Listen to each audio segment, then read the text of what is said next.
زمان وأنا صغيرة كانت أختي اللي أكبر مني بتحب تعمل فيا مقالب غبية، وخليني أقول لكم إن أختي دي بتحب المقالب زي عينيها. عيب تشوف اسم سيدنا محمد قدامك وما تعملش إعجاب ولا حتى تصلي عليه في التعليقات. يعني مرة عملت فيا مقلب غبي خلاني وقعت على حرف السرير واتعورت في وشي، والمفروض إني أزعل منها بسبب الموقف ده.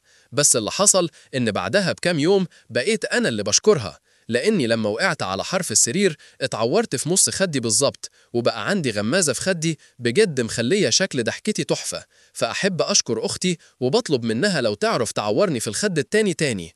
تاني موقف، أنا متعودة إن كل يوم لازم أجيب أكل من مطعم فاتح عندنا في الشارع، والنهاردة جبت الأكل وأنا راجعة من الشغل، ولما قعدت بقى علشان آكل حسيت إن الأكل فيه حاجة وشكله بايظ، وكنت هرمي الأكل بصراحة. بس جات لي فكرة أحسن بكتير. افتكرت إن أخويا هيرجع من التمرين جعان، فاستنيت شوية لحد ما رجع وقلت له عملت حسابك معايا في أكل. طبعا دخل ياكل وفضلت أنا بقى قاعدة مستنياه ياخد باله إن الأكل فيه حاجة، بس لقيته طالع بيقول لي شكرا يا قلب أخوكي على الأكل التحفة ده.